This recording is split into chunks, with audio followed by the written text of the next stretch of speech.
the class to the social media. And in the end of the 1 year, we will choose the best of them, and to give them a chance to be with the other activists in international conference.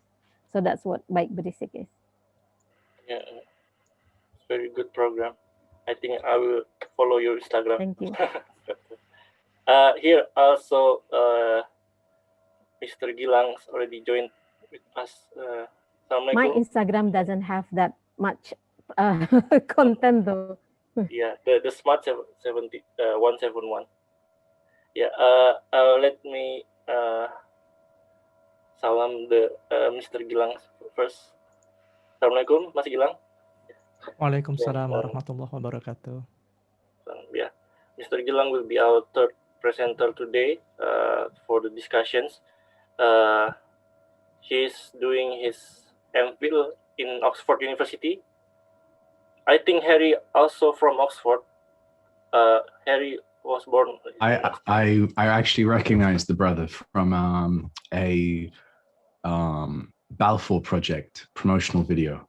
Oh yeah. Oh, Haifa thank you. Is it for the Haifa Institute or for your personal project, Gilang, Mas Gilang? So yeah, I'm currently working at the Balfour project as a peace advocacy fellow, and I think was it 3 days ago, Harry? There was a conference, and we present a video by the fellows at that conference. So I think you might have seen me on the video at that conference. Yeah, so the three speakers is already know each other. Yeah, so it's good to have you here. Thank you for accepting our invitations. I think there are quite some participants here, but maybe some will be joining later. We can start because it's already 10:07, so I think we can start now, Mas Wahyudin. Yeah. Okay, yes, I think we can start now. Yeah. So I'm Wahyudin. I will be hosting this talk show for this 2 hours, for the next 2 hours. So I think let's start. So Bismillahirrahmanirrahim. Assalamualaikum warahmatullahi wabarakatuh. Waalaikumsalam warahmatullahi wabarakatuh. Alhamdulillahirabbil alamin wassalatu wassalamu ala asrafil anbiya wal mursalin wa ala alihi washabihi ajma'in. Amma ba'd. Asyhadu an la ilaha illallah wa asyhadu anna Muhammadar abduhu wa rasuluh. We praise for our brother in Palestine and sister as well, who suffer from the aggressions, military aggressions, and those who dies from the aggressions. Hopefully Allah will grant them Jannah, inshallah. And hopefully their family, Allah will give them sabr, and Allah will reward them here in the dunya and also afterlife, inshallah. Okay, Alhamdulillah, today we have a special talk from Kibar because of the situations in Gaza at the moment for the past few weeks. So today talks will be about Palestine, Palestinians, and where we stand. We have 3 competent speakers for today. Mrs. Maimon, Mr. Gilang, and Mr. Harifir. Thanks for joining this Kibar Talks. We really appreciate your time and your view. Without further ado, let's start our talk with Tilawah. Mr. Suhendri will read some verses from Quran. Tafadhal, Mr. Suhendri. Thank you, Mas Wahyudin. I will be reading Quran Surah Al-Isra, verse 1 until 5, inshallah.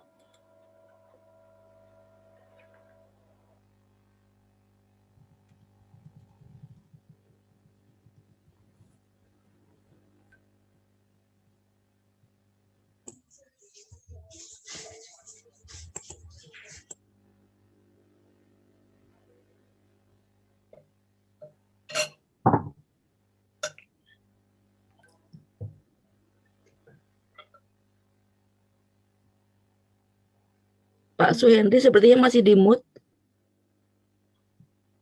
Oh yeah, sorry. I will be reading Quran Surat Al-Isra ayat verse 1 until 5.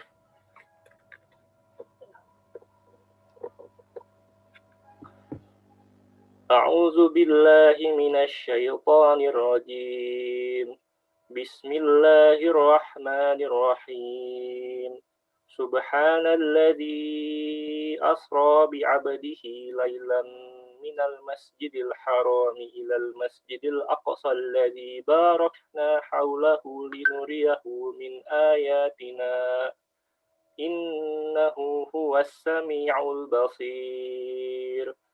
وآتينا موسى الكتاب وجعلناه هدى لبني إسرائيل ألا تتخذوا من دوني وكيلا ذرية من حملنا مع نوح إنه كان عبدا شكورا وقضينا إلى بني إسرائيل في الكتاب لتفسدن في الأرض مرتين ولتعلن علوا كبيرا فإذا جاء وعد أولاهما بعثنا عليكم عبادا لنا أولي بأس شديد فجاسوا خلال الديار وكان وعدا مفعولا صدق Allahul Azim. Perlu sama artinya, Mas? Yeah, if possible, you can read the translations.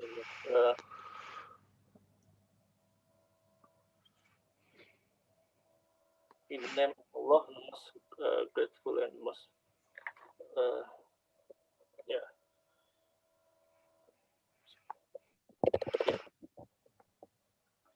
Ayat pertama. Exalted is he who took his servant, the Prophet Muhammad, by the night from Al-Masjid al-Haram to Al-Masjid al-Aqsa, whose surroundings we have blessed to show him of our signs. Indeed, he is the hearing, the seeing. And he gave Moses the scripture and made it a guidance for the children of Israel, that you not take other than me as disposer of affairs. O descendants of those who carried in the ship with Noah, indeed, he was a grateful servant. And we conveyed to the children of the Israel in the scripture that you will surely cause corruption on the earth twice, and you will surely reach a degree of great haughtiness. So when time of promise came, for the first of them, we sent against you the servants of ours, those of great military might, and they probed even into the homes, and it was a promise fulfilled. Sadaqallahul Azim. Alhamdulillah, Jazakallah, Mr. Suhendri, for reading the Quran. Hopefully Allah will bless you and bless us from this tilawah. Alhamdulillah. Alhamdulillah, also we already have like almost 60 people are coming to the talk, and it seems it will be increasing by the time, inshallah. So without further ado, we can go to the main topic of this talk, that is the presentation from our three speakers. So first we have the first speakers will be Mrs. Maimon Herawati, and then the second speaker will be Mr. Harifir, and the last one will be Mr. Gilang Al-Ghifari Lukman. So each speaker will have 15 minutes presentations, each of them, and after all of them present their talk, and then we will open the discussion and Q&A sessions. So without further ado, we will go to the first speaker, Mrs. Maimon Herawati. Before that, I will briefly read her CV. So Mrs. Maimon Herawati at the moment live in Sumedang, West Java. She has been graduated from University of Abertay, Dundee, Scotland for master degree, and also get the Bachelor of Journalistic from Pajajaran University of Bandung, Indonesia. At the moment, she is the founder of FLP, Forum Lingkar Pena Jakarta, and also the founder and director of Smart 171 and Ruku Jatinangor. So the topic for Mrs. Maimon Herawati is about the brief history of the current occupation of Palestine, and then what is a motivated Zionists to create a Jewish state, and why they want to create the Jewish state in Palestine line. And finally, Mrs. Maimon Herawati will discuss about why it is part of our Aqidah to support Palestine. And this is, I think, very, very important topic in this talk. So please, Mrs. Maimon Herawati, without further ado, you can give your presentations. Tafadol. Thank you. You Assalamualaikum can warahmatullahi control your wabarakatuh. slide, right? Yes, I can control my slide. Assalamualaikum warahmatullahi wabarakatuh. Waalaikumsalam warahmatullahi. Alhamdulillahi rabbil alamin wassalatu wassalamu ala asrafil anbiya'i wal mursalin wa ala alihi wa sahbihi ajma'in. Amma ba'du. Indeed, for me, this is a great honor to be able to speak to all the family in Kibar, UK. Me and family always think UK as our second home. And to be able to speak to you all, familiar faces, is really like, nice, although the topic is not really nice in a way. And I would like also to say that discussing the history of Palestine, which, ran that huge materials in 15 minutes, indeed, it needs, I think, a skill that probably beyond me to be, squeeze those moments into 15 minutes talk, but I'll try. Yes. I would like to begin with what Karen Armstrong mentioned. Unlike Jews, Muslims did not attempt to exclude others from Jerusalem holiness. From the first, Muslims saw that veneration of sacred space did not have to mean conflict and exclusion of others. And she discussed a lot about Jerusalem, and that was her conclusion. And I think we agreed. We cannot but accept that for the three biggest religion in the world, Christianity and Jewish and Muslim, Jerusalem is sacred, is holy, and it's easy to say, it's easy to understand that for the Jews, Palestine is the place where Moses directed them in fleeing the Pharaoh. And for the Christian, it's the place where Jesus was born, carried the cross, and buried in Holy Sepulchre. I don't know whether I mentioned it correctly, Holy Sepulchre. But for the Muslim, of course, that's the place where Muslim was asked to direct the Solah, the Qibla direction of Solah, the first one. And only after the Hijrah, then Allah asked the Muslim to change the direction of Qibla to the Mecca. But then for us, at the beginning, it was the place where we direct our Solah. And of course, it's what our brother just now read in the Quran is the center of blessing, the center of barakah. And this is really special indeed. When we discuss about the center of barakah, doesn't mean that the further we are in distance and the further we are from the barakah.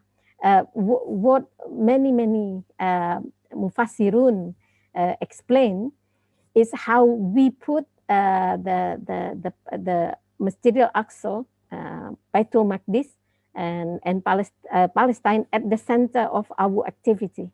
And that's, the more we think about it, the more we try to help solve some of the problem, and then hopefully the closer we are to the center of the blessing or the center of barakah. And of course, everybody knows that the Isra place for Rasulullah sallallahu alaihi wasallam. And the thing that we rarely discuss is the land of the prophets. 12 of the prophets were around Palestine, inside Palestine or around Palestine. From the 25 prophets that we know the names, 12 of them are around Palestine. So it's indeed the land of the prophets. And of course, one of the momentous, I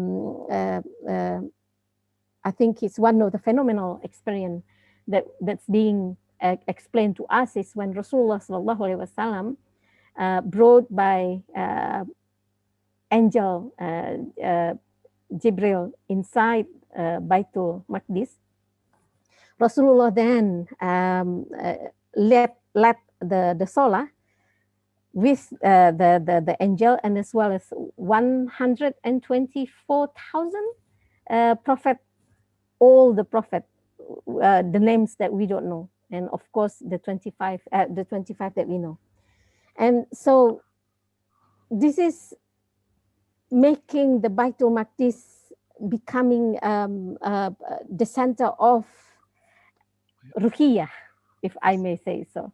The center of sorry, the center. Mrs. Maimon, if you Yes? can full screen your slide, it will be better for us. Oh, really?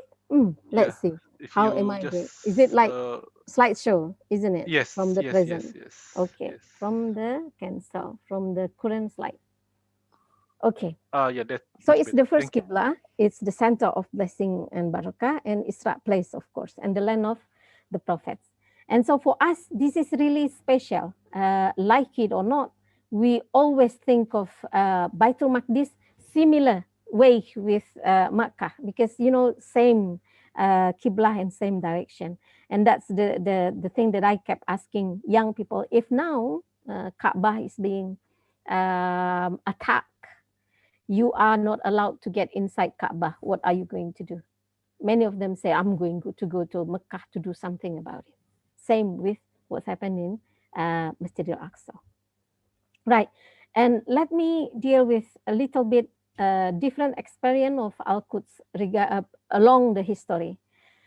As Jewish, Jew has the concept of Kados. Kados means Kudus or holy. The concept of Kados is exclusion. So people have to follow certain regulation to be able to reach the inner side of the synagogue, for example.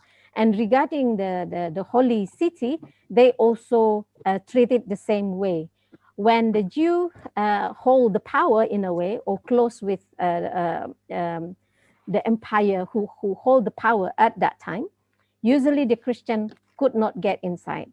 Similar with the Christian, when the Christian hold the power of the Al-Quds of Jerusalem, and then the Jews could not get inside. They were expelled and only allowed to come to Jerusalem once a year in Tisha B'Av day. But only during the beginning of Umar bin Khattab rule, that then the Jews at that time who were not allowed to settle inside Palestine allowed to settle, and I think it's 72 family from Tiberias allowed to settle around Al-Quds with the condition they were not allowed to stay where the Christians already settled, so they have to choose the empty space. And that's how the Muslim treated the Holy Land, and that's also similar with Salahuddin al-Ayyubi, and that's the reason why Karen Armstrong said that only the Muslim able to in a way unite three ummah, three believers of the three religion live peacefully in the Holy Land. Umar Assurance Safety, I'm not going to discuss this. Now then, what's happened today? What's happened nowadays? What's happened 73 years ago? What's happened like 100 years ago? Then we come to the Balfour. And before Balfour, this gentleman, Theodor Herzl, is the father of the Zionists, international Zionists. He had a noble idea of creating a state for the persecuted Jews in Russia and European, and he was so strategic in making his dream come true. He tried to get in touch with Sultan Abdul Hamid II. I forgot to put the second here. He also tried to he also met King Victoria Emmanuel III and also Pope Pius the 10th. To this king and Pope, Theodore requested Tripoli land as the state for the Jewish people. But then the king and the Pope refused it. with the reason that inside Tripoli, there were already people living there. Sultan Abdul Hamid II, of course, we know it, that he also refused the offer. And he mentioned that this land belonged to the Muslims all over the world. And if Theodore can request, in a way, like, you know, getting a yes from all the Muslim in the world, and then Sultan probably can think about it if he can get the permission. But of course, he could not. So what he did? Now then, we come to British Zionists. I'm sorry, this is going to touch the people where you are living now. But I think also something important for us to highlight. I'm not going to discuss the genius way Theodore Herzl and James Weisman and Nahum Sakolo trying to get inside the fabric of the society of the British people. We have to understand first that in 1905, British have passed the Act, Alien Act. Alien Act is about the migration. However, it's basically for the Jewish. So although this is Alien Act for the people who migrate to UK, basically this is anti-Jew act, if we can put it that way. And I think I forgot the name of one of the gentlemen who wrote a letter to one of the ministers saying, let's ship them all out from the UK, from the British, because what he see is these Jewish people intermarry with, they don't marry outside themselves. They live in secluded in a way like ghettoism. And so to be able for us to get rid of this problem, let's ship them where they want, and that's Palestine. And so you see, this is interesting that the Balfour Declaration, that's how there is many steps before they get the Balfour Declaration. But then we have also to understand the psychology of the British at that time is they were overwhelmed by the influx of Jews migration from the Russia and from the East Europe. And therefore they would like to see the way out of this migration. And one of the best way is to find them a land for their own use in a way. And that's come handy when they won the World War I, where Ottoman Empire in the losing side, and therefore they are broke up. The Ottoman Empire broken up, and the British got the mandate of Palestine, and that's how the Balfour Declaration come around. However, looking at the legal stand, it is not accepted legally that one nation promise another nation a land belong to another nation. It's not accepted legally internationally. However, well, things happen anyway. And if we look at the Balfour Declaration, which is in 1917, at that time, Palestine still being part of the Ottoman Empire, not yet under the British mandate. And we also see that the Article 22nd of the Covenant of League Nation categorized Palestine as an independent nation. And therefore, the British mandate was to help the Palestinians establish their independent state. And British fell miserably. Not only Palestinians lost their land, now in the place where they were, established another state, which is Israel state. Now then, let's see the cleansing of the Palestinian. and the expulsion of them from their land, we have to see that the Jews constituted 2% of the Palestine population under the Ottoman Empire. Really, really small number. Why? Because you see, the Jews who were persecuted in Russia and as well in Eastern Europe, they would like to go to America. 10,000 went to Palestine, and compared to 1 million went to America. So you see, at that time, the Jews, just about 2% of the Palestine population. However, under the British mandate, the number going up until 35%. So you see, from 2% become 25% with the land holding less than 10%. Now, although they are not that rich in a way, they only hold like 10% of the land. They, in a way, already have some groups, military groups, Haganah and Irgun. I think Irgun is under Ariel Sharon. Haganah was, I forgot the name of the leader, but the famous name, if I mention it, you will know directly. These armed Jewish, such Haganah and Irgun, then began terrorizing their neighbors, emptying the village from the people.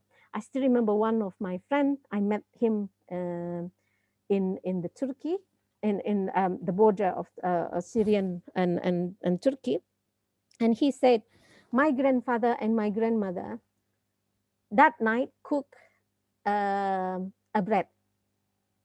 They are going to eat that bread in the morning. So my grandmother prepared the bread, and we have chickens in our in our home, and then they listen to the fire not far from their home. And so my grandmother and my grandfather decided to, in a way, to go away to their family place somewhere outside the village. They intended to come back the next morning. They still have the bread. And then up till now, my friend said, we don't know what's happened to the bread, and we don't know what's happened to the chicken, because up till now, the family could not go back to where their home is. And so that's how the Jewish Haganah and Irgun terrorized their neighbor, emptying the village from the people. And they built the settlement, and they built the apartheid walls. And that's how it looks. You see, 1947, they only have less than 10% of the land. And it is proposed by the UN that the place is divided by half for Israel and half for Palestine. I believe nobody will accept it, because you see, before you are only that much and suddenly you want this much, of course nobody is going to accept. And this is the 97 situation after the 97 war, and this green one, this green in the West Bank is pretty much small dot now, not as much as this. This is, I think, is 2010. 2021 is much lesser. And so this is what's happened now in Palestine. And I love this picture. It shows how the Muslim woman in Al-Quds try to protect Al-Aqsa from daily desecration. What is daily desecration? This one. This gentleman is praying inside Masjid Al-Aqsa. This is the Jewish pray. I don't know what he said, but then this is his praying. And then he was, being expelled by this police. But then this is done. He prayed inside Masjid Al-Aqsa, which is not allowed. They are allowed to come inside, but not to pray inside. That's the the agreement between the one who organized the Masjid Al-Aqsa and with the community of Jews inside the Al-Quds. I think my time is already finished. Is it? Yes, I think you have 2 more minutes. 2 more minutes. Okay. Yeah. Alhamdulillah, 2 more minutes. now then, this is what is their dream for Al-Aqsa. They would like to build a very grand synagogue inside the Al-Aqsa. And this picture received by U.S. ambassador when he visited one place, and then he was given this picture. And I would like to highlight this to you. This is what the dream is, and it's already happening in Masjid Ibrahim in Al Khalil or Hebron. That Masjid Ibrahim cut into half for Jewish, half for Muslim. But then even the part they said is for Muslim cannot really access the masjid easily. It has to be through the military checkpoint. And then what is Rasulullah and said about Palestine? Rasulullah sent his beloved Usama bin Zaid to bring the troops to free Palestine at that time under Roman Heraclius. I'm not going to go deeper, but I would say that Usama is the beloved from the beloved. That's his nickname, the beloved from the beloved. Rasulullah loved Usama so much because Usama is the son of his foster son, Zaid. And so for him to send someone who is so beloved to him, saying that for Rasulullah sallallahu alaihi wasallam, the troop that he sent is a special troop as well. And then what do we hope now from this situation? Oh, I'm sorry, this is wrong. It's supposed to be again, and then I put another A. Umar bin Khattab and Salahuddin al-Ayyubi already show that, you see, what's happened now can be peaceful again if Muslim again in a way lead the area. Just like Salahuddin al-Ayyubi tried to bring peace for Holy Sepulchre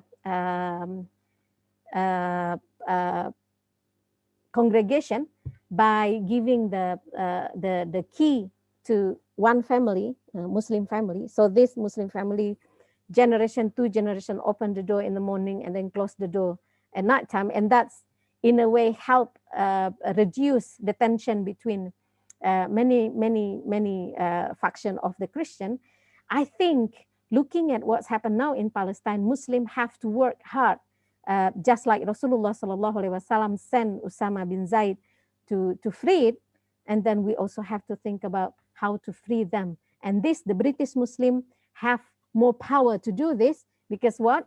British has debt and sin to the Palestinian, and then please remind your MPs of this debt and sin. Write to them, remind them the history, remind them that British have a lot to do to bring the peace back to Palestine.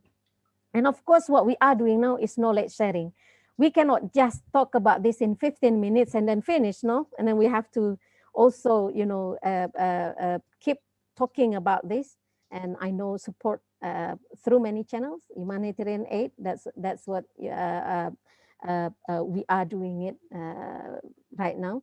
But then the most important thing is write to your MP. I know that many of them talking about sorry campaign, just like Australia do to the Aborigine.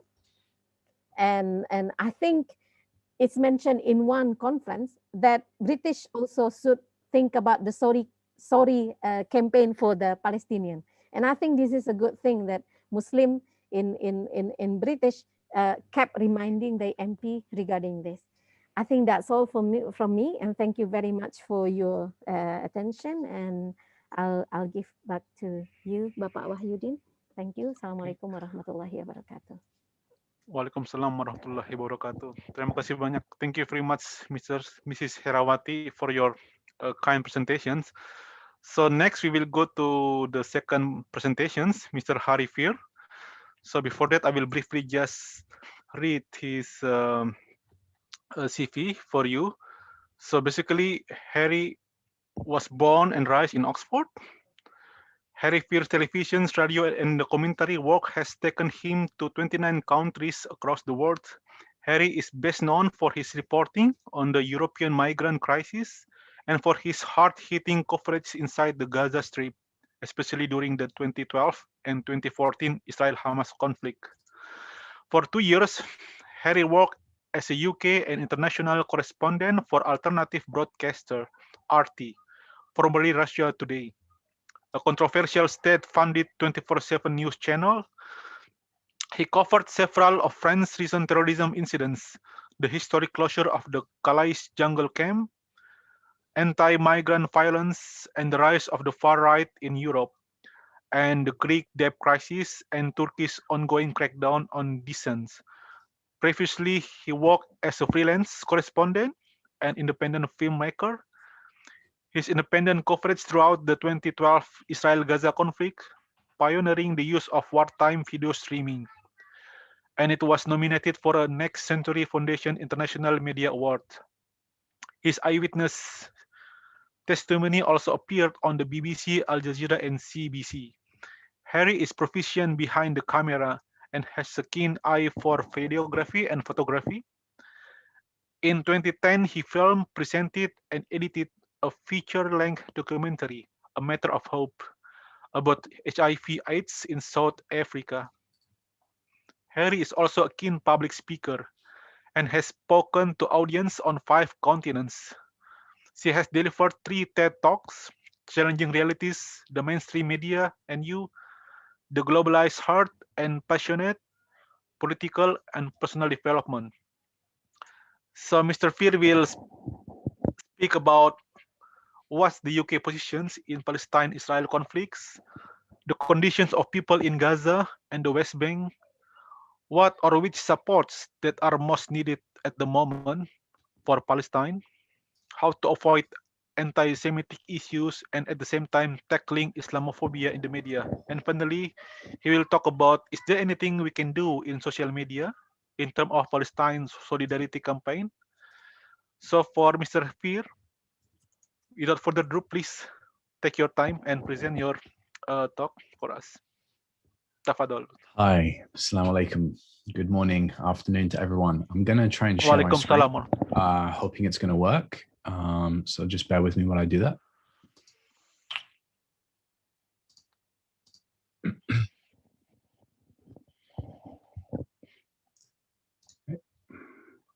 Just sharing while talking some video from my film about mental health in Gaza. So I hope that you can see it and also see me at the same time. That will be the idea here. So thank you again for having me today and being invited to talk about this issue. And you know, it's quite an interesting situation we find ourselves in here. I mean, the British have such a responsibility for what has happened and is happening in Palestine. And as the other speaker has already made clear, there is very much an international sense of connection and complicity to the so-called Holy Land because of religion and other factors. And so, as I say, Palestinians are the ones suffering, and the Israelis are the ones dropping the bombs. But other parties have great active and historic responsibility. And so really it is so much more than just Israel-Palestine, to put it in that sense. So with that as some framing, I've been asked indeed to talk about the UK's position and a couple of other factors. Well, I was reflecting over the last couple of weeks on the state that we find ourselves in politically in terms of how toxic support for Israel has become and how widespread solidarity and compassion for Palestinians has become as a priority for the public.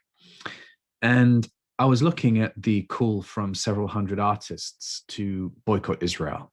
And I was looking at the breakthrough into mainstream American media of exceptionalizing Israel's aggressions in Gaza and humanizing the Palestinian victims of occupation.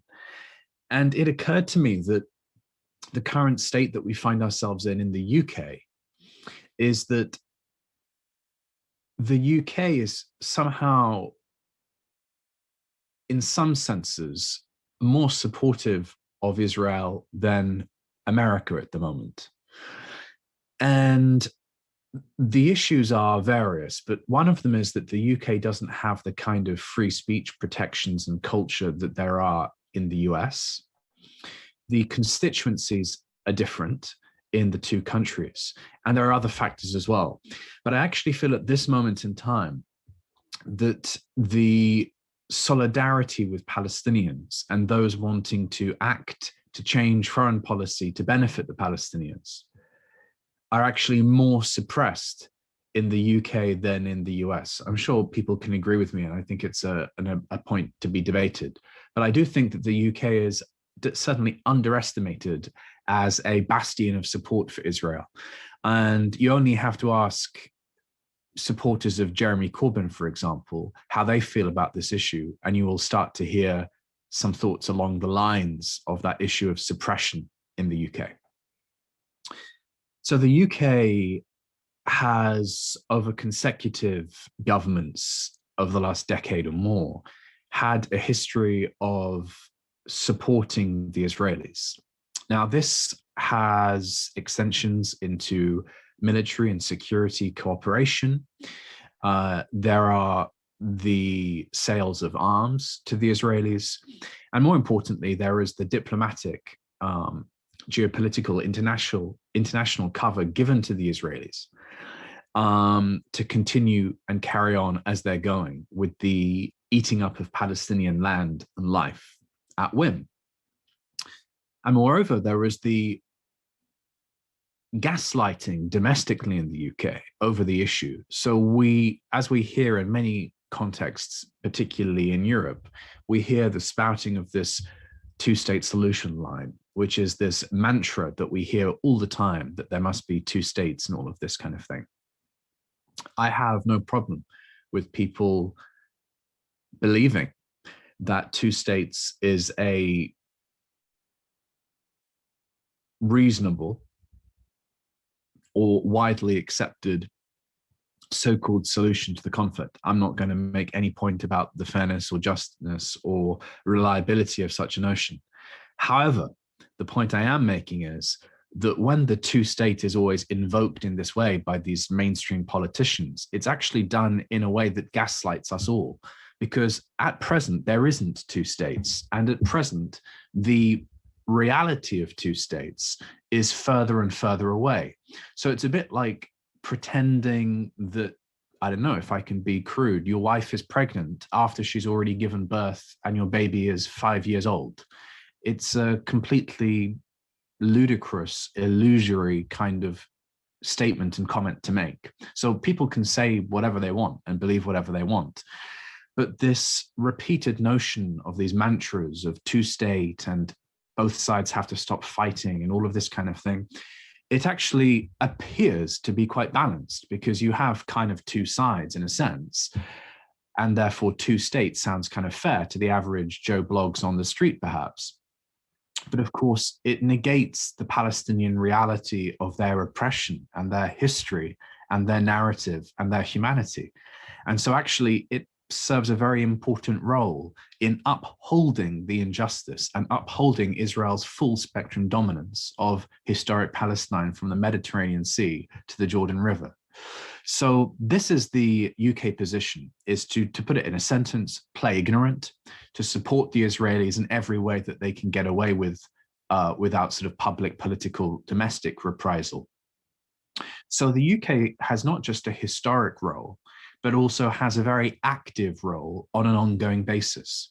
And we only have to look at the some support of British ministers over the last few weeks in respect of the 11-day violence and trauma in Gaza recently to see the readiness that the British elites have to support the Israeli elites, even though the Israeli elites are way off the spectrum in terms of far-right and even fascistic tendencies, blatantly racist tendencies. So the UK really, I mean, the UK, obviously, Prime Minister Boris Johnson recently hosted an open anti-Semite in the UK. So the UK is really right off the cliff in terms of a ludicrous position. And I actually do believe that we find ourselves in a perilous situation in the UK. So that's the UK position at present. We don't find ourselves in a very good position. It's worth noting very briefly that the Jeremy Corbyn premiership, as it was an opportunity that the British people rejected effectively, electorally in December 2019, was a once-in-a-generation opportunity to manifest officially a human rights-oriented foreign policy where you wouldn't give arms to head choppers and racists. And it's partly an acknowledgement of that missed opportunity and that, I was going to be ungenerous, but let's say that poor decision to choose an open racist over an open anti-racist, that leaves us in this very perilous position where on some markers we are now living in the UK in a more extreme pro-Israel state than in the US. So that's the general UK position. Now, I will just bridge onto that comments about solidarity and social media. Now, there are various campaigns in the UK that support the Palestinians or the cause or seek to redress the injustice in various different ways. Some focus on solidarity, some focus on action, some focus on cultural exchange, and everyone has their place. Everyone has their place. At the same time, I think that if we really care about stopping what's happening and removing at our expense the comfort of a sentimental connection and replacing it with the momentum and reflex to take action to stop what's happening, we have to focus more on sacrifice-led action than just standing in solidarity. You know, in the UK, protests aren't illegal yet. And, you know, I don't have to remind people that 1 million people more demonstrated against the UK invading and occupying Iraq, and it just happened anyway. So protests have a place, but they are not a silver, they are not a magic bullet. And I think, you know, I spent some time in France, and in France, protests are manifestation. And for me, that evokes the idea that they're more about manifesting our expression than necessarily acting to put a brake on an excess. So I think we have to really think about what action would look like. And, you know, as a journalist, it's not really my place to speak in the language of advocacy, but what I can do is I can tell you what Israel is most afraid of. So, you know, for example, I interviewed an Israeli activist, I think last week or 2 weeks ago, and she was saying that the Israelis are terrified of being blackened, of being censored, of being punished, of being isolated. And that's not just reputational in the media and politically, but it's also in terms of being isolated economically and culturally. And so Palestinians would ask you to boycott, divest, and sanction Israel. And as I mentioned earlier, there have been hundreds of music artists calling for that in the last couple of weeks. So that's something that Israel is really afraid of. So I would recommend that those wanting to know how to act focus on what Israel is afraid of at that level.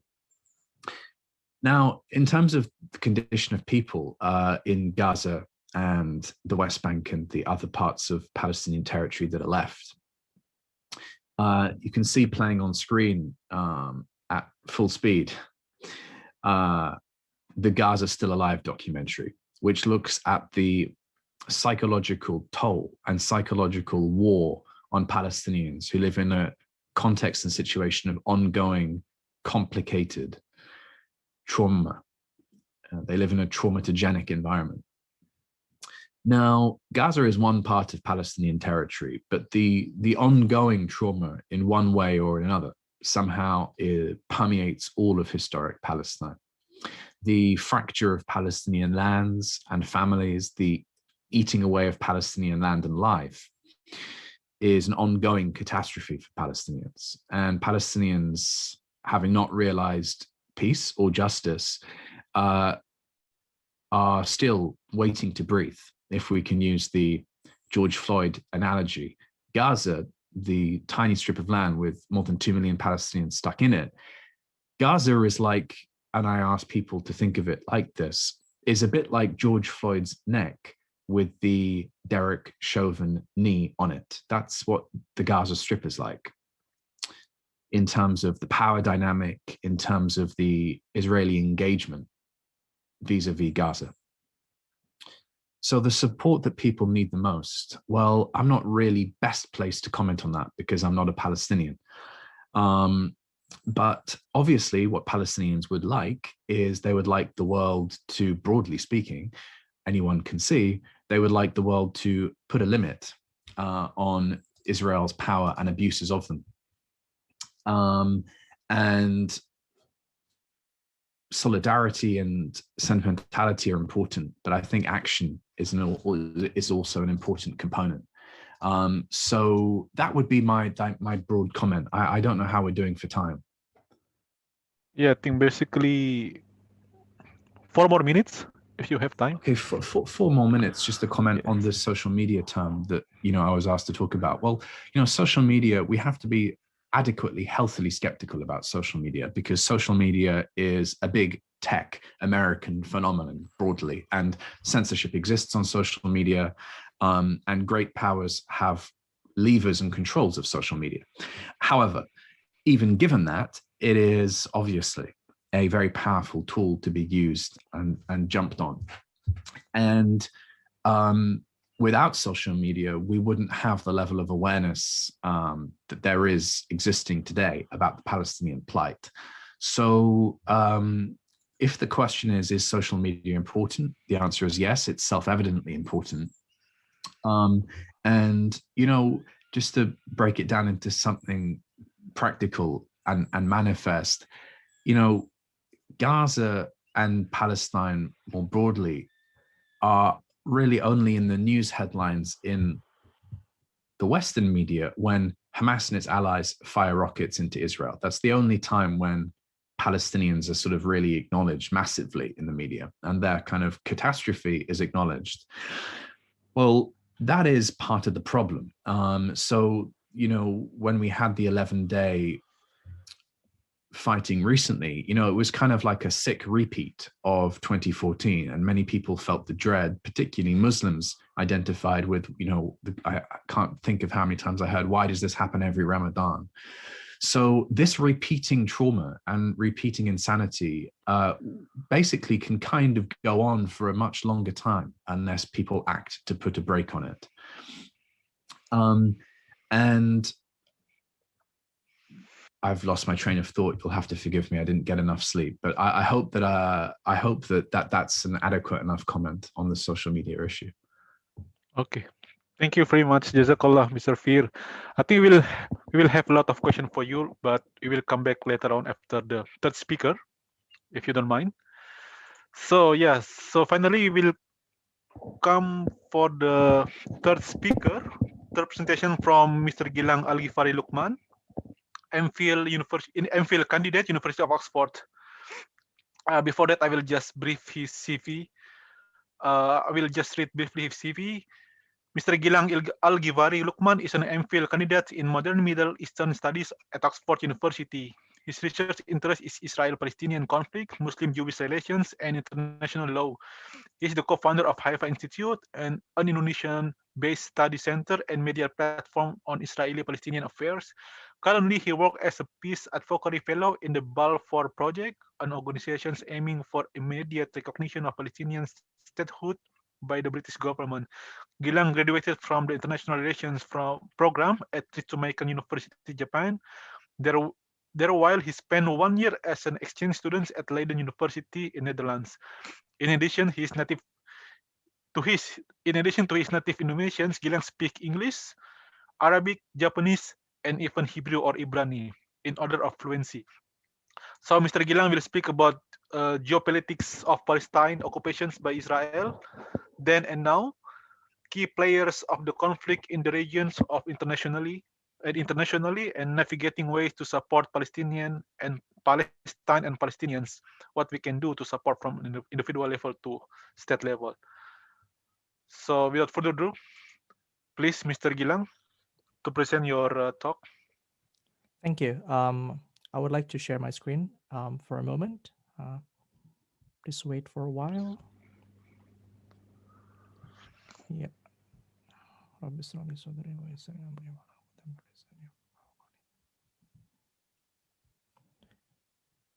Can you now see my screen at full screen? Yes, we can, brother. Yes, you Okay. can. All right, thank you. So Bismillahirrahmanirrahim. Assalamualaikum warahmatullahi wabarakatuh. Alhamdulillahi rabbil alamin wa bihi nasta'in wa ala umuri dunya waddin. Wassalatu wassalamu ala sayyidina Muhammadin wa ala alihi wa sahbihi ajma'in, amma ba'd. First of all, I would like to extend my gratitude to Kibar UK for the opportunity to give a platform to share my thoughts and insights on the issue. And I would like to also say that I feel very humbled, and at the same time, I find it very daunting to be invited to be on the same panel of very excellent speakers who have far more enormous knowledge and experience than I do. And so I would like to endeavor to the best that I can to contribute to the discussion, especially on the topics that I have been assigned to, which is the geopolitical aspects of the question of Palestine and some future horizons that I would like to share my thoughts about. I would like to start off with a map. And I think it's very important to also understand, apart from the political and economic aspect, the religious aspect, is also the geographical and topography of the situation. Indonesia's government policy, the British government policy, and pretty much all the countries in the world today pay a lip service, at least, to this concept of a two-state solution in which there would be an Israeli state and a Palestinian state who mutually recognize each other and live in peace coexistence. Now, the Israeli state would be this green area, and the Palestinian state would be the orange one. And as the previous speaker has emphasized, irrespective of your perspective of whether this is fair or moral, this is pretty much the position that is pretty much a consensus of members of the United Nations. Now, when we talk about the occupation, strictly speaking, we're talking about the situation in West Bank and Gaza.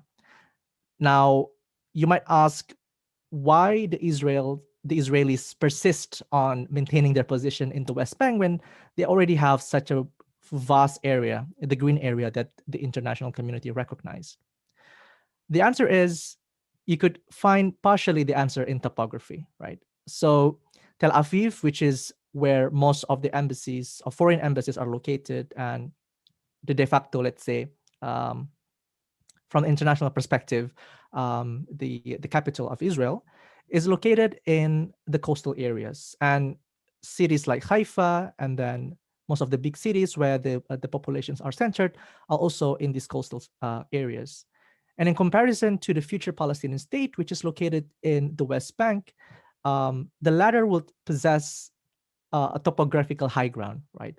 And so many Israelis, the strategists and the military generals feel afraid that this future Palestinian state would be in reflection to what they experience with Gaza. They would call it a terrorist state, and they would have, if a conflict broke out between them, they would have a topographical advantage. It would be much difficult for the Israeli tanks to kind of like invade the future Palestinian state if and when a conflict broke out. Number two is also, of course, the symbolic importance of the West Bank. You could see here Yerushalayim or Jerusalem, Shechem or Nablus, Hebron or Al-Khalil in Arabic. These are very important cities, which is perceived as the cradle of the Jewish civilization. And so to many Jews, Tel Aviv and Haifa, the value of these cities are far less than the Jewish presence in the West Bank. And so we see how these two factors playing out why the occupation of Palestine, which is, you could argue, the longest occupation in modern time, in post-UN time, that we are witnessing until today. This occupation is not a constant thing. It is rapidly expanding. So when we talk about occupation, we also have to acknowledge the fact that the presence of illegal settlements, as, let's say, the spearhead of this occupation project, is continuing day by day. There is this very groundbreaking report by the Human Rights Watch in 2016 that emphasizes this, that the expansion of these illegal settlements is not by accident, but by design. So you could see how the Israeli government is actually incentivizing people to live in these illegal settlements by putting lower tax on those settlements, giving subsidies, and in areas in the West Bank, the Israeli soldiers and security apparatus could actually be there and to protect their security. And so even if we hear a lot about the very fundamentalist Zionist settlers who go there for ideological purposes, but even if for those Israelis who might not be that ideologically ardent, ideologically Zionist as they are, with these incentives, rather than, let's say, paying a high rent at Tel Aviv, there are greater incentives to also stay in the West Bank. Now, you might ask me why Israel persists in this strategy, despite the fact that this has been condemned by the United Nations so many times. Israel is among the few countries that would actually be condemned, perhaps on an annual basis, by the UN for its continuous violations of international law. The sheer violation is just so blatant. It's very shocking that the Israeli government continues to make such violations, despite that those violations are clear as daylight to the international community. Why is that so? Why is there impunity? The answer is because Israel, the current Israeli government, enjoys the status quo, right? Even though the formula would be that if they withdraw from the occupation, from the West Bank, and agree with the two-state solution, then that would be the starting point for regional peace in the Middle East, especially. And in 2002, actually, if you have read the document called the Arab Peace Initiative, all Arab countries have actually said that we agree to normalize relations with Israel, to have peace with Israel, so long as Israel cease the occupation and also grant the right of return. And Indonesia, as part of the Organization of Islamic Conference, also endorsed this peace initiative. But from the Israeli point of view, the amount of gain from the end of the occupation, there is no such, it is not being balanced by what is lost from their perspective. From their perspective, in the Israeli government, especially the right-wing discourse, our priority is not solving the conflict, but containing it. So this is now the discourse that is now taking place in Israel. I'm quoting an interview at the Haaretz with Naftali Bennett, who is the former Minister of Defense and a very influential figure who is close to Netanyahu. And actually, currently now he is backstabbing Netanyahu because he wants to overthrow Netanyahu by talking to another influential political leader called Yair Lapid. So he is a very influential figure in Israel. He said, "The conflict cannot be solved, but we can live with it. We don't need peace for the economy to take off." So you could imagine that Israel could do all these expansions of illegal settlements with impunity and without feeling that they could have meaningful repercussions from the international community. Why is that so? That is the question, right? While the previous speaker has given us a picture whereby as of today, we see a more pro-Israel British government than the one that we see in the U.S. Traditionally speaking, over the past several decades, it's crystal clear that the United States has been the biggest source of foreign aid of Israel. This is the data I got from USAID in 2014. This illustrates the amount of aid from the United States that is received by several countries in the world. The countries which are colored in red means that they have very low GDP per capita, right? And most of them are like that, right? So they have low GDP per capita, so they deserve getting AIDS. Whereas the blue ones are those who have very high GDP per capita. And in this map, there are 3 countries that is colored by blue, right? You see here Poland, very small here, if you see my cursor. You see here Kazakhstan, and the very bleak blue one, which is Israel. So Israel is among the countries that have very, very high level of economic prosperity, and yet they receive so much foreign aid from the US. And this enables them on top of the vetoes that the US grant Israel.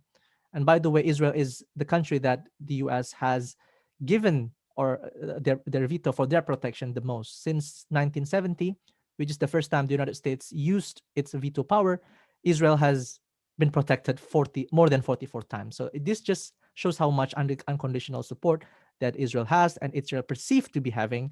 And so even though, as I've said in the previous slides, their violations are just so blatant, with this protection and aids at hand, they feel that peace is not worth it, and the status quo is tenable, and they could still maintain security and economic prosperity even with the current status quo. It might not be ideal, it might be annoying. They would find several disturbances, but the status quo is much preferable than changing it.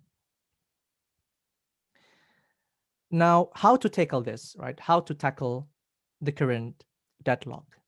I would like to quote Professor Rashid Khalidi, an influential scholar and historian, in his latest book, The 100 Years' War on Palestine.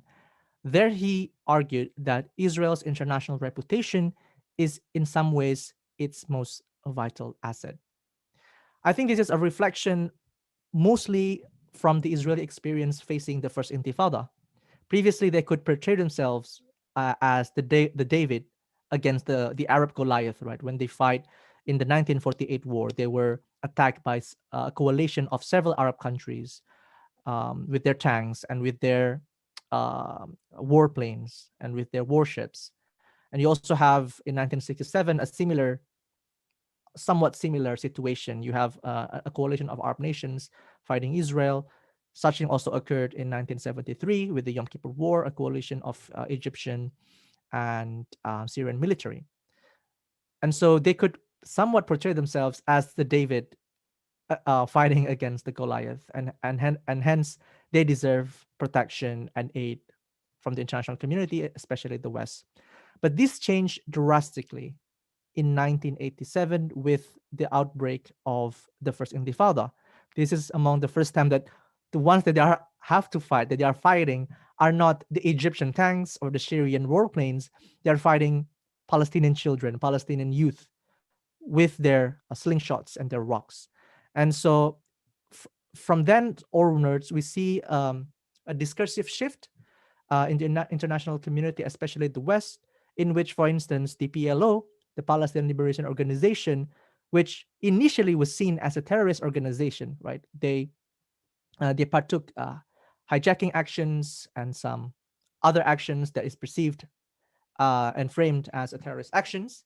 But since the first Intifada and several negotiations are taking afterwards, the PLO is actually now recognized as the sole representative of the Palestinians in the international community. And Yasser Arafat, the person that is being demonized as the terrorist, was then later honored to speak in the General Assembly as the representative of the Palestinians. So it just shows how much the shift of international reputation could affect Israel and subsequently its treatment of the Palestinians. And this is merely a reiteration of the previous speaker's points. I would like to point out two strategies that is important to kind of like target this aspect of international reputation um, for the sake of helping the Palestinians. First is the boycott, divestment, and sanctions. I think, you know, within the Palestinian community, there are many disagreements. You have Fatah, you have Hamas, you have PFLP, you have these different factions, and they disagree in a lot of things. But especially on the BDS, this is a matter of a national consensus. And you could have no doubt that this is a movement that is established from the grassroots community in 2005 and is perhaps the most popular nonviolent means of resistance against the Israeli occupation that is now taking place. Yesterday in Indonesia, we just launched a BDS campaign with Umar Barghouti, the co-founder of the movement, in attendance, and we are looking forward to get your support, and we can discuss more about this strategy in the discussion session. But it's important to also note that, you know, Indonesians, they have a very strong spirit and energy for boycotts. The list of boycotts has been there all the time. We see perhaps hundreds, if not thousands, of list of Western or American products that have to be boycotted. BDS, meanwhile, stems its reputation from the notion of targeted boycotting. So even though there are many companies that are complicit, the idea of targeting several companies with greater complicity and to have a sense of accountability and an impact assessment, this is being offered as a more preferable strategy. And I could just show you some brands that has been, after several research, have been found to be complicit, such as HP, the product that is being used for the technology of Israel's checkpoints, for instance, or Puma, the sponsor of the Israel's national football club, which has some of its members and its constituents are in the illegal settlements. But also, the United Nations have actually produced a list of 112 companies that are complicit to the settlements, such as Airbnb and General Mills in the US, which produce the Haagen-Dazs ice cream, which is quite popular in Indonesia and the UK. So these are among the things that we could do to contribute to tackling to the factor of the reputational cost of the occupation for Israel. Again, we do not pretend, of course, that the boycotting strategy is meant to impoverish Israel. As long as Israel has strong relations with the EU and the United States as the two main partners for its trade, its economy might still be growing rather significantly in the short term. But the impact of the BDS, we can argue, it primarily stems from its political pressure, right? In Israel, they have a ministry called the Ministry of Strategic Affairs that is specifically meant to counter BDS, right? They allocate hundreds of millions of dollars to for propaganda measures to counterbalance the materials and the narratives shared by the BDS movement. So, you know, many pro-Israelis would like to emphasize that the BDS strategy won't work, Israel's economy will thrive. But if we see the sheer paranoia from the Israeli stakeholders, we could say that this is something that they seriously have to contend with. Lastly, and this also, again, has been raised by the previous speakers, is the strategy of the social media. This is an interesting article on Vox called the TikTok Intifada. And whereas we honor the presence of the Palestinians, Morabitun wa Morabitat, those Palestinians, especially in Al-Aqsa, in Jerusalem, who protect the holiness of Al-Aqsa, and withstanding the sheer waves of Judaization that is sponsored by the Israeli government, we could also contribute in such struggle through social media. It's interesting how, just putting it into perspective, compared to the previous crisis between Israel and Gaza, in 2014, it lasted for 7 weeks. The present, on 2021, it lasts for 11 days, less than 2 weeks. And I'm not arguing that this is mainly because of social media, but I think there is a point of merit to point out that at least I personally haven't seen the amount of consensus and support and widespread protesting, both physically and also through social media, that we are witnessing worldwide. Previously, in previous campaign, for instance, in Indonesia, this tends to be voiced by Muslim groups, for instance. But today we are seeing, even in Indonesia, that I've come across so many, let's say, nominal Muslims, and also the non-Muslims are now, because they can actually follow the Palestinian influencers, social media. So they actually see on live the reality on the ground, which moved them to show the support for Palestine. And I think Israel understands very much the danger of having too much reputational cost, and I think this contributes partially, at least, to the shorter length of crisis that we see between Israel and Gaza in comparison to the one we saw in 2014. I think those are the insights that I would like to share. I'm looking forward for the discussion session for these insights to be challenged. And yeah, to conclude, I would like to say thank you very much. Wassalamualaikum warahmatullahi wabarakatuh. Waalaikumsalam warahmatullahi wabarakatuh. Jazakallah, Mr. Gilang, for your presentation. So, for triggering the discussions, I have questions for all the speakers, and then just to trigger all the questions, other questions. So, one question for Mrs. Herawati and Mr. Fir, and one question for Mr. Gilang Lukman. So, first question is for both Mrs. Herawati and Mr. Fir is, as Mr. Fir has said, so what is the magical bullet to solve this problem? This problem is really, really serious and long-term problems. It affects the global political landscape, and it is a very hard to solve problem. So what based on your knowledge, background knowledge, and your personal opinion, what is the magic bullets to stop this problem? I know this is not easy questions, but just if you have like general I'm thought. with you. I'm with you.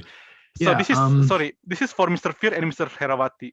And the second question is for Mr. Gilang. I just want to, if you can little bit elaborate about your boycott policy. As I know, I mean, the boycott policy is depends on how big our, for example, Indonesians' political power with respect to Israel. For example, at the moment, we don't have that too much power with respect to Israel, and we, for example, in general, Muslim people in the world still depends on technology that has related to Israel. For example, let's say the biggest tech company in the world, I think they have related in terms of the funding and the people, they have very close relation with Israel, Tel Aviv. For example, Indonesian aerospace, they still need avionics system from Israel, import from Israel to before they can deliver the airplane. So what can you just elaborate more about this effectiveness of this boycott activity? So please, Mr. Fir, if you want to comment about the question. Sorry, yeah. I mean, the thing is that it is true that obviously the so-called conflict has gone on for a long time, and it's kind of complicated, but it actually isn't that complicated, and it hasn't actually gone on in a sense for that long a time. It's kind of important just to balance that with a comment, which is that you know, there are people, Palestinians still alive, who still have the key to the home that they were expelled from in 1948. So it's not that long, you know. And actually, I think that's an important point, because you know, this isn't like the colonization of you know, modern day United States, for example. This is something that's taken place within the last generation or couple of generations. So it's important just to assert that. And also, it's not complicated. It's just, it's made complicated by the Americans supporting Israel at the expense of the Palestinians. That's what's complicated about it. And everyone else just sitting watching with popcorn. That's what's complicated about it. So the question, you know, what's the magic bullet? The magic bullet is for people to put down the popcorn and to stand up from the sofa, and for people to act like they really care, and for people to internalize a sense of care. I mean, you know, I asked people to think that they have family in Gaza. If you imagine you have family in Gaza, for sure you will stop eating the popcorn. So I think that's the simple, most effective way of putting it. Basically, the world lets Israel do what it does, and that has to change. And if the center of power to focus on is the US, that must be focused on. If the center of power to focus on is the UK, that must be focused on. Ditto Indonesia. I'm no expert on Indonesia, so I can't say anything. But what I will say is that as a general analogy, you know, if you have this, you know, crazy serial killer going around the block, you would lock your front door for sure, but you would also make sure that you're not giving the serial killer any money. You would make sure that you're not going around telling other people he's such a nice guy. You would make sure that people know that he isn't a nice guy. You would make sure that the folks didn't cooperate with him also. And you would be willing to take sacrifices in order to assert your position. So people have to try and animate their governments to take a position that exceptionalizes Israel's aggression and ethnic cleansing and colonization. And people have to be willing to be discomforted by getting off the sofa and making those sacrifices in order to do so. Because, you know, it's very simple. America is, you know, the most dominant country in the world, 800 military bases. The Israelis are vastly powerful in kind of traditional spheres. Yeah. So any resistance, any political act confronting this, it's going to be a challenge. You know, you only have to look at cursorily at the West Bank or Jerusalem or Gaza and see if you resist with even peaceful means this machine, there will be a knee on your neck. So it's the same dynamic. So sacrifices have to be made by people who want to resist this. I'm talking about peaceful, democratic resistance. But the same principles exist. So that's my, if that's okay, that's my comment. Thank you, Mr. Phil. Yeah, the main problem is, the difficult thing is how to put the problems on its place. I think that's the problem. Mr. and Mrs. Herawati, you have more comments about the first questions? Well, agree with Hari just said just now. We have to, in a way, act more. But then I will go a little bit for a little bit different direction. You see, Umar bin Khattab and Abu Ubaidah bin Jarrah, the one who led the troops go up north, they are from Medina, from Mecca, Mecca, Medina. They are not native Palestinian. Salahuddin al-Ayyubi from Iraq. So if you see this, and then you realize that, you see, it's not the people inside Palestine who will free Palestine. Looking at the twice freeing Palestine at that time, and at the time of Salahuddin was Crusade. So by looking at this history, and I believe that any Muslim anywhere, they can play important part of helping Palestinians to get the independent. Of course, I'm talking as Indonesian. Alhamdulillah, according to our legislation, it says in our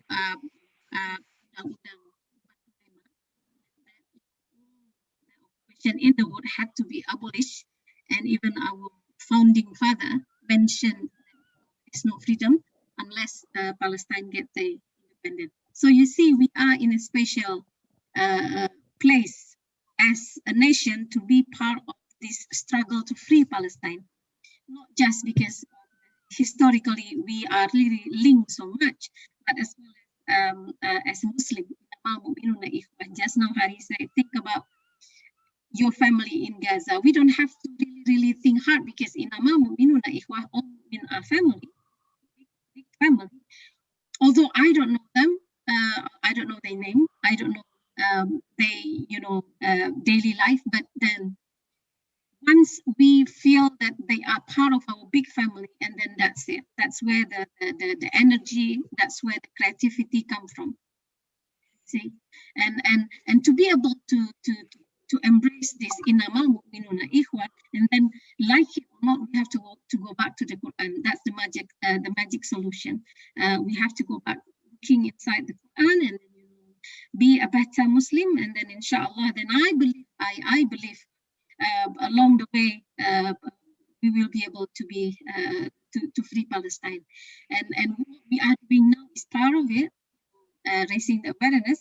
And I know human initiative have lots of projects as well inside Palestine, and so you see, we are already in the correct direction. It's just move it faster, make it bigger, and that's I believe what we will do in the future, inshallah.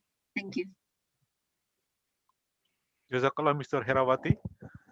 So for Mr. Gilang, if you have comment with the questions, I think there is one question that relate to the first question. I mean, about your boycott movement. So because he said, if I read the chatting, a question for Gilang pertaining to the BDS movement. I have seen several people against boycotting brands, especially that some of them have the store branch locally in Indonesia, which automatically hire Indonesian employees. The concern are that this worker may have to lose job due to the boycott. How would you answer this? Yeah. So let me just write down. Okay. First of all, I have to emphasize that the boycott strategy must not be done in isolation. The struggles, the different methods of struggle, diplomacy, military resistance for self-defense, and economic aid must proceed hand in hand. It's just that, in my opinion, for the oppressed, right? They don't have the luxury of choice, and with the limited choice that they have, BDS is among which that is currently being supported from the grassroots movements. And I feel that this should also be done again, not in isolation to the global movement. So when you say that Indonesia might not have strong political, cultural, and economic relations with Israel, just as the US or European countries, and so maybe in the US or European countries, the effect might be felt more visible and more significant. I would actually argue otherwise. We have to understand our demographic mess. We are the most populous Muslim majority nation in the world. And as such, it's quite embarrassing that Malaysia, for instance, our neighbor, have actually joined this popular Palestinian resistance movement. And Indonesia, who likes to claim as the big brother of Southeast Asia, there has yet to be such similar movements. And this is very important because I'm currently researching about how the BDS movement is also being framed as being anti-Semitic, not only in the UK, it's basically in many countries around the world, is facing constant delegitimization. And as such, I feel that if it's quite a powerful PR campaign to say that, hey, there's this, the 270 million people say that no, this is a legitimate way of resistance. A Muslim, most populous Muslim majority nation just kind of like joined the rank to support the Palestinians through this strategy. And there is this, I would like to bring your attention to a new document called the Jerusalem Declaration on Jerusalem Definition on Anti-Semitism, which explicitly said that the BDS movement is not inherently anti-Semitic, against the propaganda that it is anti-Semitic. So there cannot be any doubt that maybe some supporters of BDS have anti-Semitic views, but to say that it is inherently anti-Semitic, it is inherently wrong to ask for the Palestinian right of return, to ask for the Palestinian citizens within the 48 boundaries to have equal rights as the Jewish people that lie therein, to actually ask the basic rights for the right of life and right of freedom from arbitrary detention that is currently taking place in occupied territories. I think there should be no doubt that this is something that should be supported. And to put it into perspective, from the South African experience, the boycotting of South Africa actually began in 1960s. And guess what? In 1970s and 1980s, South African economy actually grew. So actually, those who would like to oppose boycott were actually have a strong argument to say that your strategy is not working, because 20 years after the boycott strategy is commenced around 60s, the Southern African economy actually grew.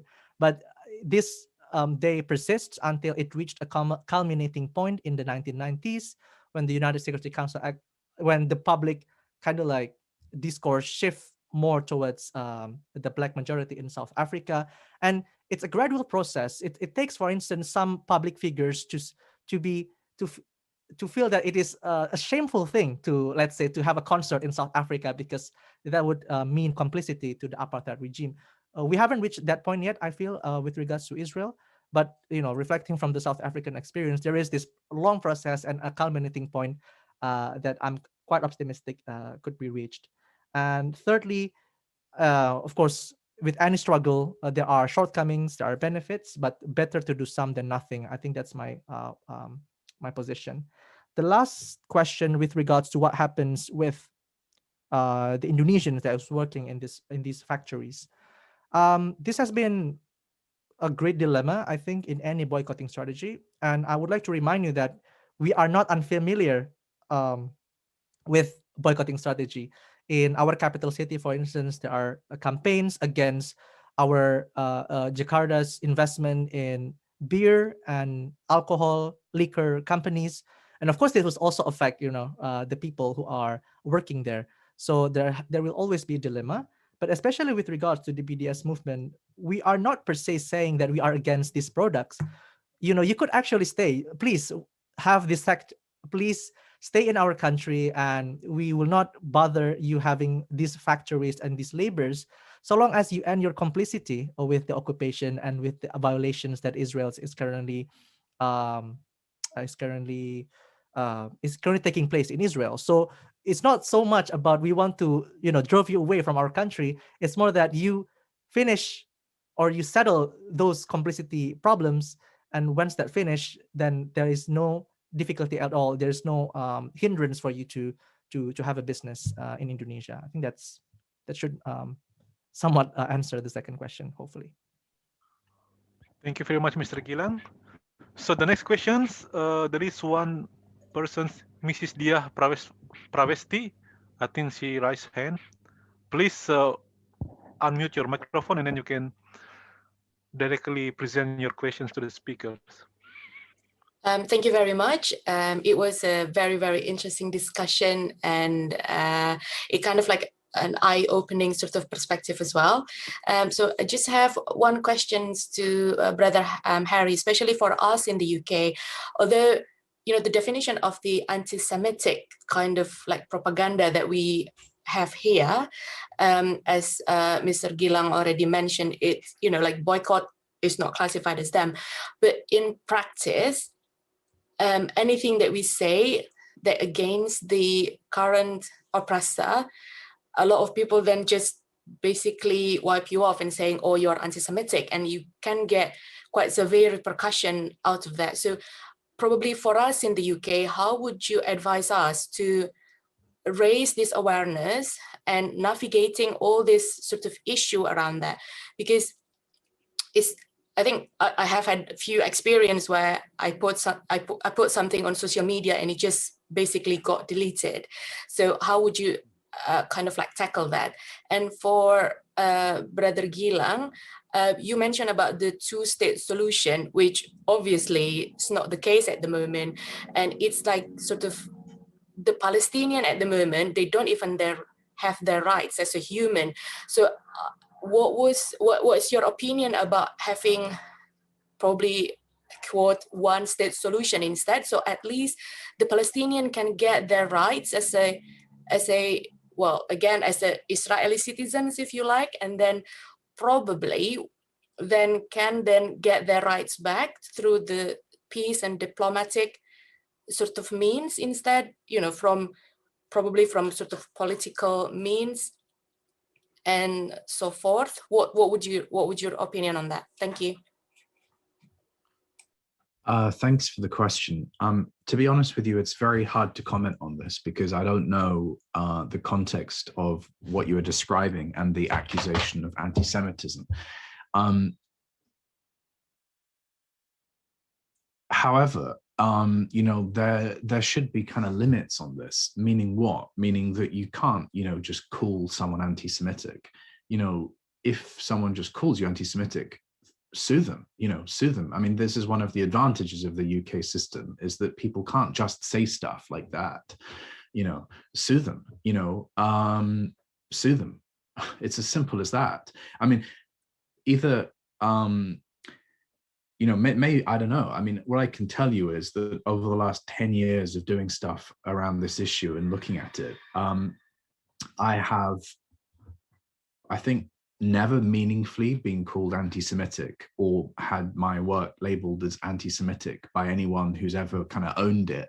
I mean, every day you get one bot on Facebook well, it's actually not even once every day. It's maybe once a week or month posting something like that. But it's not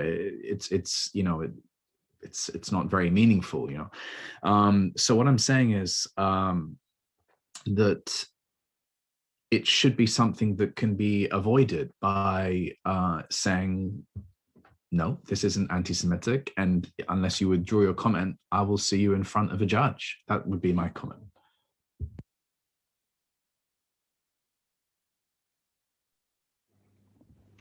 Any other questions from other people, maybe?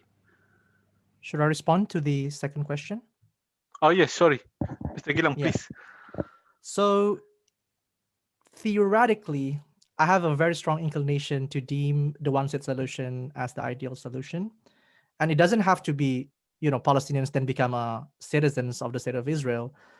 They could basically form, a new flag, the new name. It can be like Holy Land Republic or United Israel Palestine, something like that. So you could actually search online, and there are actually some designs of flags actually being published by some designers to express kind of like their optimism for the future. But from the practical point of view, I think we are currently at a conundrum, because the resistance is interestingly not so much from the Palestinians, but from the Israeli side. A very fundamental pillar of Zionism is the demographic aspect, the aspect of the existence of a Jewish majority.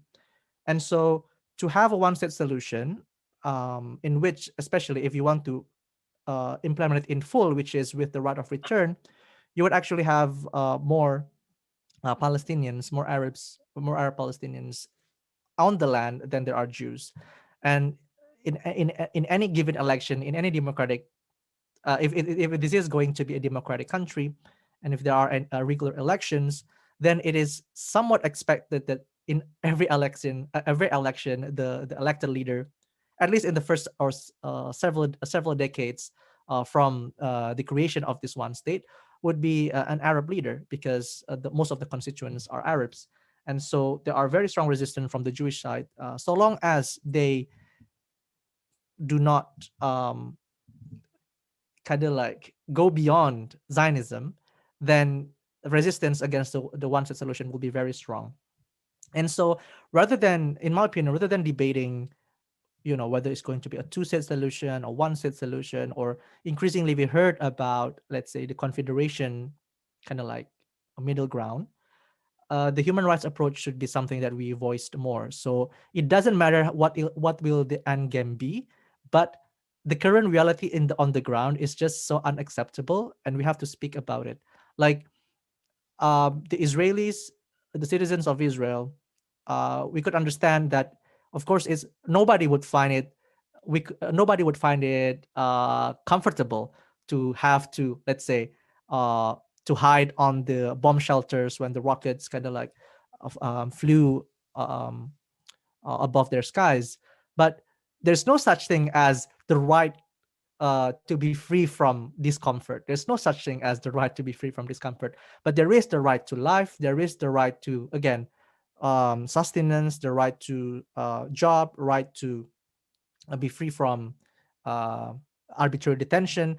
And these fundamental rights has not been granted to the Palestinians. And so I agree with Harry that, it's not that complicated. Like, of course, like complexity is a given in any conflict. If you want to make any conflict complex, then you can actually make it complex.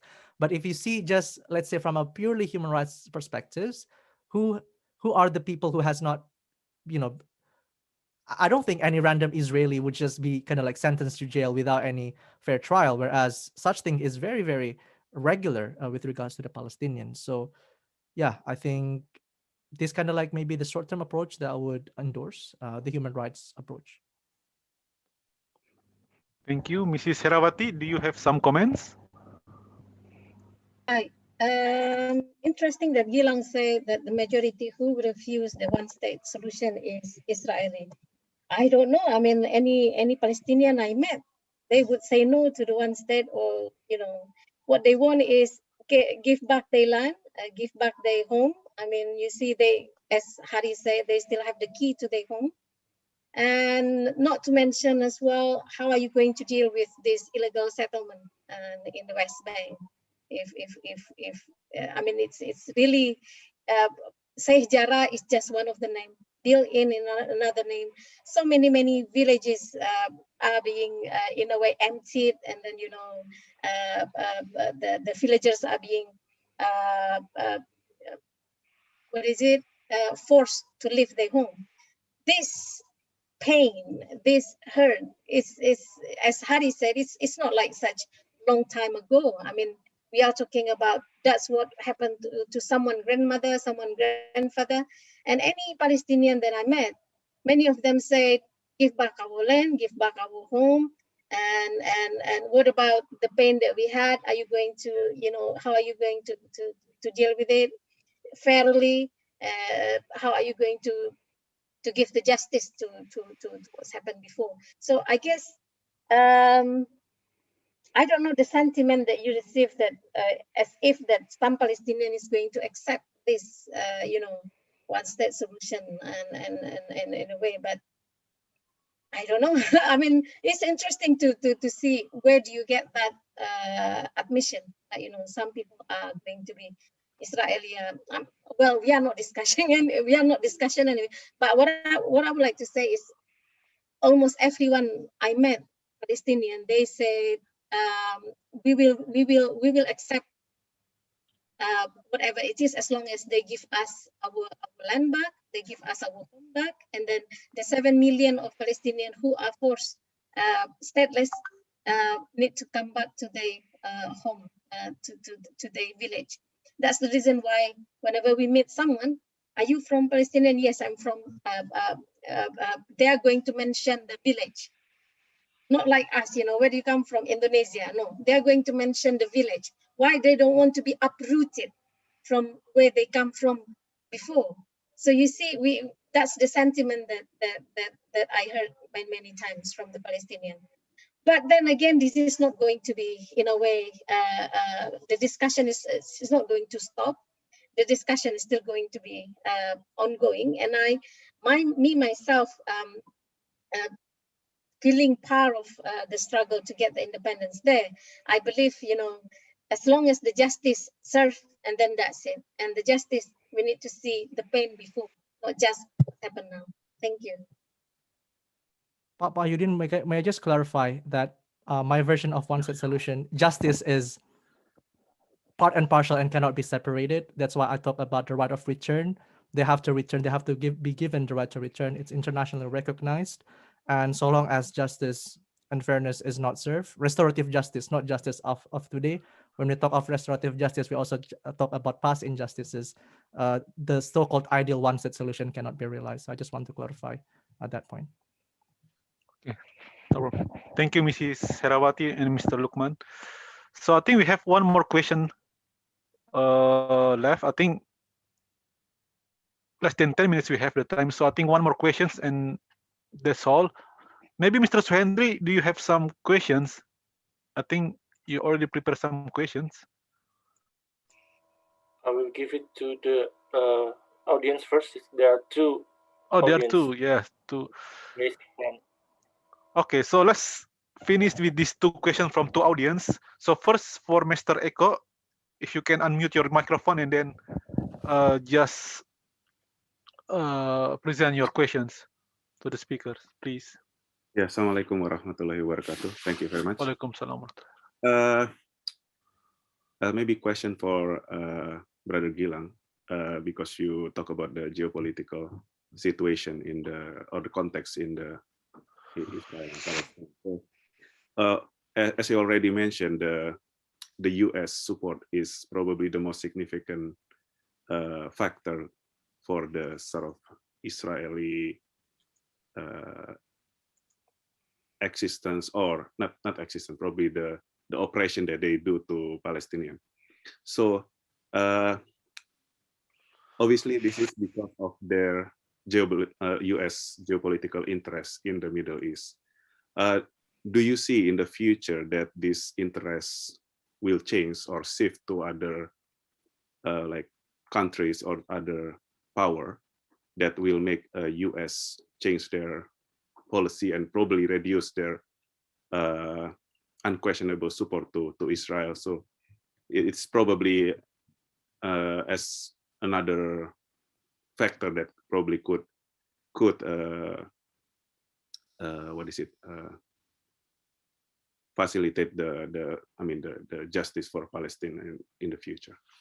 Thank you. That's the question.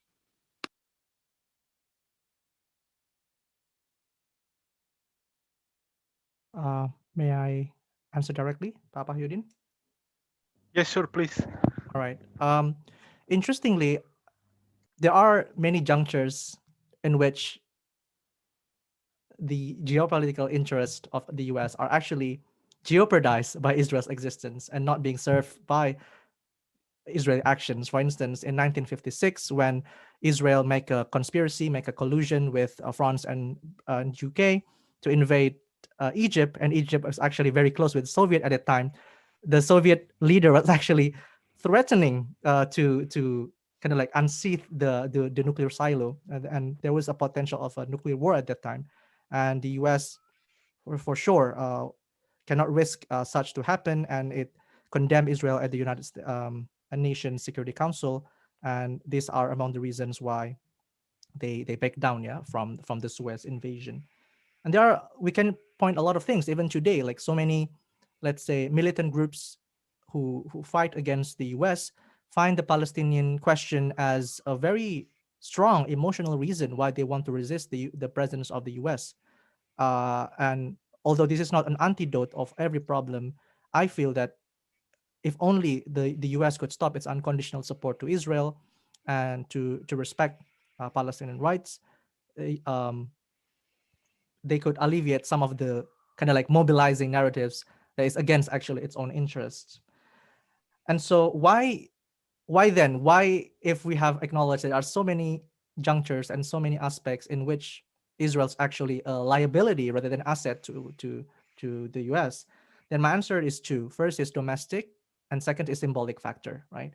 So symbolic factor, I talked with American, and she said, a foreign student from Southeast Asia who studied in the US and then now study in the UK, and she said that Americans just live in a completely different world.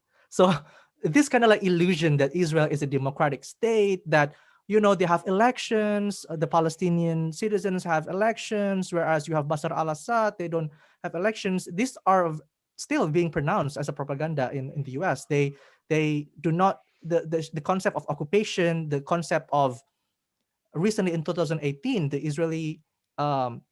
Israel issued the Jewish nation state law, which explicitly emphasized the Jewish character of the nation rather than the democratic one.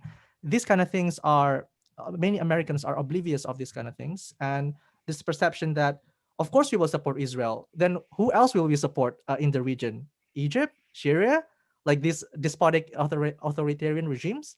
So that's why I feel like it's important to emphasize that international reputation is among Israel's asset, especially in the West. And as such, so long as there is no popular grassroots movement to raise awareness of the reality on the ground, of the illusion of this democratic label of Israel, it's very difficult for change to happen. And yeah, the domestic factor, I think it's crystal clear, the influence of the Israel lobby in the unfolding of Israeli politics. I think I do not need to elaborate further on that. Okay. You have more comment, Mr. Fir, if you want to add something? No, I very strongly agree. Very strongly agree with the analysis. Okay, great. So let's go for the last question from Mrs. Mifta. I think you raised hand before. Mrs. Mifta, if you can unmute your microphone and then tell your questions, please. Mrs. Mifta? So if not, maybe Mr. Suhandri, I think you can now present your question if you want. Mr. Suhendri. Yeah, thank you, Mas Wahyudin. Yeah, actually, some of my questions are already been answered because the audience asked quite similar questions. But I just wonder one question: if the U.S. support the Israel unconditionally because of the lobby, we read a lot of history about it and many books talking about the interest of the U.S. in the Middle East. But I'm wondering what's the UK's interest in the Middle East, if there any interest of the UK in the Middle East, so they support the Israel, or is just the UK's also has Israeli lobby in their government. So that's my short questions for Harry, or maybe I just wondering why is the UK supporting Israel's? Is it only for the lobby, or it also has, like the US, has some interest in the Middle East to protect Israel, so they can do something in other near regions near Israel? Thank you. That's my question.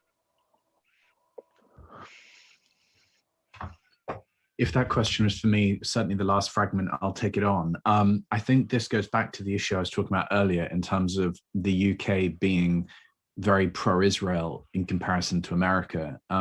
Well, yeah, I mean, there is a strong pro-Israel or Israel lobby in the UK. And I think that while in America, they have much more political education and awareness about the influence of money generally in American politics and various lobbies and pressure groups in America, we don't have such a level of education and awareness in the UK. So when the same efforts and influence are put in from pro-Israel sides into the UK, we're kind of incredibly naive about the level of effect. And so the lobby does exist in the UK. And if you Google the lobby Al Jazeera, you will see an expose of it. And then if you Google it further, you will see that the efforts that were put into suppressing that expose were extreme. So keeping us naive about the level of influence from the pro-Israel groups in UK politics and UK echelons of power is strong. So I hope that answers the question. Okay.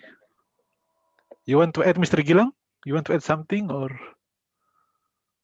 No. Okay, I think there is no more question. Yeah, I think it's already 2 more minutes to 12. I think that's all for our talk today. So it's very interesting presentation from all the speakers, interesting question from all the members of the talk. And yeah, hopefully this 2 hours talk presentation and question and answers can little bit increase our knowledge about the problem in Gaza and Palestine in general, and also increase our awareness about the problem. And hopefully we can little bit or act locally.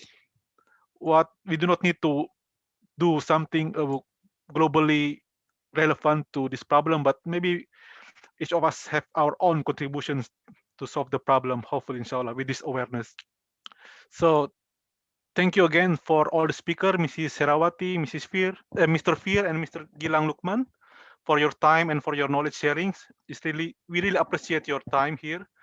And thank you for Kibar to organize this talk. So hopefully maybe we will meet, inshallah, in another talk. Thank you very much. Assalamualaikum warahmatullahi wabarakatuh. Assalamualaikum everyone. Thank you. Thank you very much. Thank you very much, Maimon, Mr. Harry, and Mr. Gilang for the talk.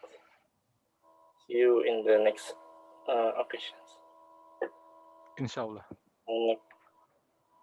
Thank you very much, Saza, Maimon, Assalamualaikum. Mr. Harry. Sampai ketemu lagi insyaallah Kibar. nanti di forum Ya. lain. Maaf lahir batin. Inshallah. Maaf lahir Maaf lahir batin. batin juga. Assalamualaikum.